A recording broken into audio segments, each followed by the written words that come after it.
साथियों, मेरी आवाज जहां तक पहुंच रही है, आप कांग्रेस के एक एक कार्यकर्ताओं को और विभिन्न माध्यमों से जो हमारी बात सुन रहे हैं, आप तमाम आदरणीय बुजुर्गों का, नौजवान दोस्तों का, माताओं बहनों का, किसान मजदूर भाइयों का, मेहनत मजदूरी करके ठेला रिक्शा चला करके सरकारी और निजी क्षेत्रों में काम करके अपने परिवार का भरण पोषण करने वाले आप तमाम आवाम का क्रांतिकारी इस्तकबाल करता हूं, आपका हार्दिक अभिनंदन करता हूं।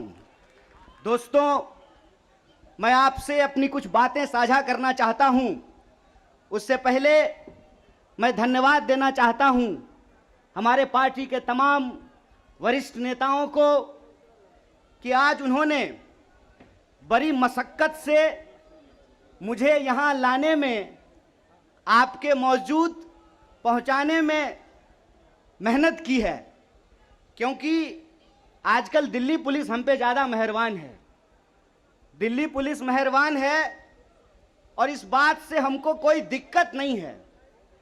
एक्चुअली इस बात से हम लोग खुश हैं कि पुलिस अगर विपक्ष को डंडा ना मारे, पुलिस अगर विपक्ष के कुर्ते ना फाड़े, पुलिस अगर विपक्ष को डिटेन ना करे, हिरासत में ना डाले, पुलिस अगर विपक्ष को जेल में डाले, ईडी अगर विपक्ष के नेताओं को परेशान ना करे, सीबीआई आपके घर पे रेड ना मारे, इनकम टैक्स का छापा ना मारे, तो समझिए आप देश के लिए लड़ नहीं रहे हैं। और हम दिल्ली पुलिस को धन्यवाद देना चाहते हैं कि हम देश की जनता के लिए लड़ रहे हैं और आपकी एक एक परेशानी को झेलने के लिए तैयार हैं।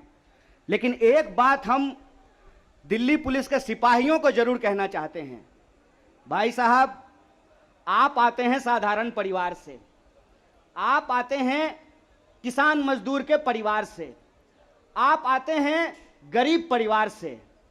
आप जो हमारे ऊपर डंडा चला रहे हैं ना, एक्चुअली आप अपने ही भविष्य पे और अपने ही मुद्दों के ऊपर डंडा चला रहे हैं। इस बात को याद रखिएगा, इस बात को याद रखिएगा। और रिकॉर्ड तो करते ही आप लोग, बढ़िया सा रिकॉर्ड करके गृह मंत्री को सुना दीजिएगा। इस बात को याद रखिएगा कि डीसीपी साहब प्रमोट होकर के चले जाएंगे, डीजीपी बन जाएंगे, लेकिन जो आज इस देश की आर्मी के साथ हो रहा है, वो बात किसी दिन किसी भी पुलिस के साथ हो सकता है। इस बात को याद रखिएगा, इस बात को याद रखिएगा कि आज जिस तरीके से देश के लिए जो सम्मान की बात है, जो सर्वोच्च बलिदान की बात है, अगर उनकी नौकरी को ठेके पे किया जा रहा है तो कल आपकी नौकरी को भी ठेके पे किया जा सकता है। इसीलिए कांग्रेस पार्टी पिछले 12 तारीख से यह सत्याग्रह कर रही है। लेकिन यह जो सत्याग्रह है, जंतर मंतर पे जो सत्याग्रह हो रहा है, इस सत्याग्रह का मूल कारण यह भी है कि हम सिर्फ अपने नेता को नहीं बचाना चाहते हैं। मीडिया वालों, मैं आपसे खास करके कहना चाहता हूं, हम अपने नेता को नहीं बचाना चाहते हैं। एक कहावत है, सच को आंच नहीं होता है। हमको अपने नेता की चिंता नहीं है। हमारा नेता कुछ गलत नहीं किया और सरकार उसका कुछ गलत नहीं कर सकती। इस बात को याद रखिएगा। हमको अपने नेता की चिंता नहीं होती है। और हम इस सरकार को कहते हैं, साहेब, हर चीज का एक मंत्र नहीं होता है। बीजेपी चाहती है कि हर नेता पे एक ही जंतर का इस्तेमाल कर ले। तो मैं भाजपाइयों को कहना चाहता हूं, रे भाजपा वालों, ये राहुल गांधी हैं, इंदिरा गांधी के परिवार से आते हैं, राजीव गांधी के बेटा हैं, आतंकवादी से नहीं डरे। तुम तो वैसे भी माफी मांगने वाले लोग हो भाई, तुमसे क्या डरेंगे यार। ईडी उडी से डर नहीं लगता है। ईडी से हम अपने नेता को नहीं बचाना चाहते हैं। हम बस इस देश की जनता को बताना चाहते हैं कि ईडी इनके घर पे आया क्यों है। ईडी इनके घर पे इसलिए आया है कि मोदी जी को कोई साधु बता दिया है कि विपक्ष के सारे नेताओं पे एक ही कैप्सूल इस्तेमाल कीजिए। एक कैप्सूल सबके ऊपर बराबर लागू नहीं होता है। सब धन 22 पसेरी नहीं होता है। इनको लगता है कि एक बार ईडी भेज देंगे तो कांग्रेस पार्टी डर जाएगी, कांग्रेस के कार्यकर्ता डर जाएंगे और चुप होकर के बैठ जाएंगे कि देखो देखो इसके नेता के ऊपर ईडी आ गया है, तो कार्यकर्ता को कौन पूछता है। कांग्रेस पार्टी के अंदर इस बात का जज्बा है कि अगर हम देश को अंग्रेजों से आजाद करा सकते हैं तो इस देश को हम अंग्रेजों के चापलूसों से भी मुक्त कराएंगे। इस बात को याद रखिएगा, इस बात को याद रखिएगा कि आपने देश के साथ जो खिलवाड़ किया है उस खिलवाड़ के खिलाफ हैं हम। उस खिलवाड़ के खिलाफ क्यों हैं हम? कि आपने इस देश को सपना दिखा करके, आपने इस देश के लोगों को उम्मीद जगा करके उनके साथ धोखा किया है। ये हम नहीं बोले थे, श्री 108 श्री माननीय प्रधानमंत्री जी बोले थे कि हर साल 2 करोड़ नौकरी दी जाएगी। क्या मीडिया वाले? मोदी जी बोले थे ना कि हम बोले थे? अरे बोलिए ना महाराज, आपको भी बोलना पड़ेगा, याद रखिएगा इस बात को। सबकी बारी आएगी, इस बात को याद रखिएगा। अरे हमारे लिए क्या है, जब तक जेल में चना रहेगा, आना जाना लगा रहेगा, हमको कोई दिक्कत नहीं है, लेकिन बारी सबकी आएगी, इस बात को याद रखिएगा। कहे थे ना मोदी जी कि हर साल 2 करोड़ रोजगार देंगे, बोले थे कि नहीं बोले थे? अरे बोलिए ना, आप कांग्रेस के कार्यकर्ता हैं, भाजपा के थोड़े हैं कि डर जाएंगे, बोलिए।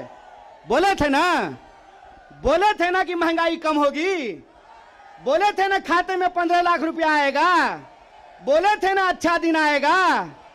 आया क्या? मोदी जी के स्टाइल में पूछूं क्या, आया क्या? अब नया जुमला आया है, अब नया जुमला आया है कि हम अग्निपथ लेकर के आए हैं। एगो भाजपा का नेता ईमानदार है, कैलाश विजयवर्गीय को धन्यवाद देना चाहिए। कम से कम उसने इस देश के नौजवानों की शंका दूर कर दी। उन्होंने बता दिया भाजपा की नई योजना है तैयार, भाजपा ऑफिस में सभी नौजवान बनेंगे चौकीदार। यही योजना है ना। लेकिन मैं कहता हूं विजयवर्गीय जी, आपका बेटा बल्ला बहुत बढ़िया चलाता है, अफसर पे बैठ चला रहा था, उसको बीजेपी ऑफिस में क्यों नहीं सिक्योरिटी गार्ड बना देते हैं? मंत्री का बेटा बनेगा सेक्रेटरी, मंत्री का बेटा बनेगा बीसीसीआई का सेक्रेटरी, और किसान मजदूर का बेटा बनेगा भाजपा ऑफिस में सिक्योरिटी गार्ड। हाय रे हिपोक्रेसी, इसी को हिपोक्रेसी कहते हैं ना। और बेईमानी किसको कहते हैं? देश की जनता को लगा कि जब मोदी जी बोल रहे हैं तो सच ही बोलेंगे। मोदी जी की हर बात को मान लिया देश के लोगों ने। मोदी जी ने कहा दीपक जलाओ तो देश ने दीपक जलाया, मोदी जी ने कहा बत्ती बुझाओ तो देश ने बत्ती बुझाया, मोदी जी ने कहा थाली बजाओ तो देश ने थाली बजाया। सब कुछ किया इस देश ने, लेकिन देश अब तक इंतजार कर रहा है कि मोदी जी जो हमको कहे थे उसमें से एक भी चीज पूरा नहीं किए हैं। और ये देश की जो परिस्थिति है, इस परिस्थिति पे मुखर होकर के हमारे नेता बोलते हैं। इस बात का हमको गर्व है कि सरकार के सामने बिना झुके कोई लड़ता है अड़ करके, तो उसका नाम राहुल गांधी है। उसको डराना चाहते हैं, उसको डराना चाहते हैं, उसको झुकाना चाहते हैं। अरे आप कहते हैं मोदी जी मैं भी चौकीदार, मोदी जी के समर्थन में लोग कहते हैं मैं भी चौकीदार। ये चौकीदार नहीं हैं, ये देश के ठेकेदार हैं। और ये देश के ठेकेदार कैसे हैं? क्योंकि इस देश के लोगों का, उनके भविष्य को ये ठेके पे कर देना चाहते हैं। ये जो अग्निपथ योजना है, इसकी मोटी मोटी बात आप समझ लीजिए। मैं बड़े ध्यान से सारा प्रेस कॉन्फ्रेंस सुन रहा हूं। प्रेस कॉन्फ्रेंस में सरकार जिलेबी की तरह गोल गोल कर रही है, हर चीज को सब कुछ बोल रही है, सब फायदा गिना रही है। हो सकता है कि कोई भाजपा का मंत्री यह भी आकर के कह दे कि अग्निपथ योजना में शामिल होने के बाद आपका बाल नहीं गिरेगा। जिस तरीके से उसके फायदे गिनाए जा रहे हैं, लेकिन असली बात नहीं बताया जा रहा है। एक सिंपल सवाल है, सरकार को इस बात का जवाब देश के नौजवानों को देना चाहिए। क्या सिंपल सवाल है कि जो भर्तियां हो रही थी वो भर्ती होगी कि नहीं होगी? सवाल नंबर 1 सिंपल बात है। पहले आर्मी में हर साल 75,000 कम से कम लोग बहाल होते थे। बाद में बीजेपी ने इसको घटा करके 50,000 कर दिया और पिछले 2 साल में, अब तीसरा साल है, 50,000 लोगों को भी भर्ती नहीं की गई। बहाना क्या दिया गया? बहाना दिया गया कि कोरोना था इसीलिए भर्ती नहीं किए। हाय मोदी जी, कोरोना था तो चुनाव लड़ लिए, बंगाल में जाकर के दीदी ओ दीदी कर लिए, सब जगह चुनाव हो गया, उत्तर प्रदेश का चुनाव हो गया, बुलडोजर बाबा आ गए, लेकिन आर्मी की भर्ती नहीं हुई। यह बेईमानी है कि नहीं है? रोजगार देने में कोरोना है और चुनाव लड़ने में कोरोना नहीं है। और अगर आप बैकलॉग को देखेंगे, 50,000 को अगर मान लें, तब भी 1.5 लाख बहाली होनी चाहिए थी। 1.5 लाख ये बहाली नहीं कर रहे हैं। 1.5 लाख बहाली ये करेंगे कि नहीं करेंगे, इसको ये नहीं बता रहे हैं। ऊपर से ये एक नया योजना लेकर के आ गए हैं। तो एक ना छोटा सा कहानी हमको याद आ रहा है। बच्चा बहुत जोर जोर से रो रहा था, कहा मम्मी दूध पिला दो, दूध पिला दो। मम्मी उसको उठा करके अलमीरा पे बिठा दी। बच्चा मम्मी को यह नहीं कहता है कि मम्मी दूध पिला दो, बच्चा चिल्ला चिल्ला करके कह रहा है कि मम्मी अलमीरा से नीचे उतार दो, नीचे उतार दो। लोग मांग रहे थे हर साल 2 करोड़ नौकरी, इन्होंने हर साल 2 करोड़ नौकरी नहीं दी, ऊपर से एक नया योजना लेकर के आ गए हैं। पूरा का पूरा भाजपा के तंत्र को उसमें लगा दिए हैं कि आप बताइए कि अग्निपथ के क्या फायदे हैं। अरे सिंपल सी बात है, बिहार में एक कहावत है, नहाया हुआ शरीर और खाया हुआ शरीर नहीं छुपता है। जो चीज अच्छी होती है उसका फायदा बताने का जरूरत नहीं होता है। जो चीज में कोई खराबी होती है उसका खराबी छुपा करके, आपके घर पे कोई सामान बेचने के लिए आता होगा तो उस सामान का सब कुछ अच्छा अच्छा ही बताता होगा। आप ट्रेन में जब जाते होंगे, बस में जाते होंगे, तो जब जूसर बेचने वाला आता है तो एक संतरा से आपको 1 गिलास जूस निकाल करके दिखाता है, और वही जूसर जब आप घर पे लेकर के जाइएगा तो आधा गिलास जूस भी आपको आपके घर में नहीं निकलेगा।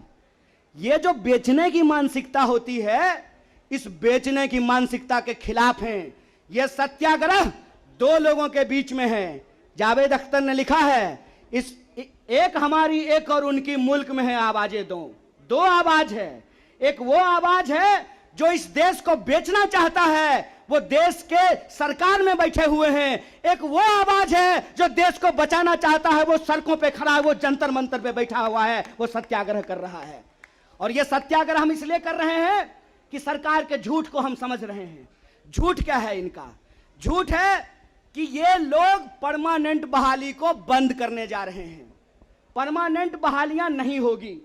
अगर ये परमानेंट बहाली करना चाहते हैं तो सिर्फ सेंट्रल गवर्नमेंट में 28 लाख पोस्ट खाली है। ये परमानेंट बहाली बंद करके ठेकाकरण के फायदे देश को समझा रहे हैं। जब भी देश में कोई ठेकाकरण किया जाता है तो सिर्फ उसका फायदा ही फायदा बताया जाता है। जब भी देश की कोई सार्वजनिक संपत्ति बेची जाती है तो उसका फायदा ही फायदा बताया जाता है। लेकिन इस बात को याद रखिएगा कि देश में अगर सारी सार्वजनिक संपत्तियों को बेच दिया गया तो देश का क्या होगा। एक बार आप इस बात पे विचार कीजिएगा कि अगर एयर इंडिया नहीं रहेगा, अगर नहीं होगा एयर इंडिया, तो क्या करेंगे ज्योतिरादित्य सिंधिया? समझना है कि नहीं समझना है? आप हमको बताइए कि सरकारी रेलवे नहीं होना चाहिए, सरकारी बीएसएनएल नहीं होना चाहिए, इनके हिसाब से सेना में नियमित नौकरी नहीं होनी चाहिए। जब सब कुछ सरकारी नहीं होना चाहिए तो सरकारी प्रधानमंत्री लेकर के ढोल बजाएंगे? फिर सरकारी प्रधानमंत्री भी क्यों होना चाहिए? सरकारी संसद भी क्यों होना चाहिए? देश का मतलब होता है देश की राष्ट्रीय संपत्ति, देश का मतलब होता है देश की राष्ट्रीय सेना, देश का मतलब होता है देश के लोगों का सम्मान। इसीलिए मैं आप तमाम लोगों से यह आग्रह करने के लिए आया हूं, कांग्रेस पार्टी की लड़ाई सिर्फ अपने नेता को बचाने की लड़ाई नहीं है। कांग्रेस पार्टी की लड़ाई इस देश को बचाने की लड़ाई है। वो देश जिस देश को गांधी ने बनाया है, जिस देश को नेहरू, मौलाना अबुल कलाम आजाद ने बनाया है, उस देश को बचाने की लड़ाई है। कांग्रेस पार्टी को लेकर के भाजपा लगातार प्रचार करती है कि अगर कांग्रेस किसी चीज का विरोध कर रहा है तो सही होगा। तो आप बताइए, हम भाजपा का विरोध करते हैं, देश के संविधान का समर्थन करते हैं और उस संविधान को हमने बनाया है, कांग्रेस पार्टी ने बनाया है। इसीलिए कहावत कही जाती है, जाके पैर न फटे बिवाई, वो का जाने पीड़ पड़ाई। जो पार्टी देश को आजादी दिलाई है, वही पार्टी इस देश की आजादी की रक्षा कर सकती है। इसी आशा और उम्मीद के साथ कि सत्य और अहिंसा के रास्ते पर चलेंगे, सत्याग्रह के रास्ते पर चलेंगे, झूठ को हराएंगे। झूठ पे सच भारी है, सत्याग्रह जारी है, यह सत्याग्रह जारी रहेगा। बहुत बहुत शुक्रिया, बहुत बहुत धन्यवाद।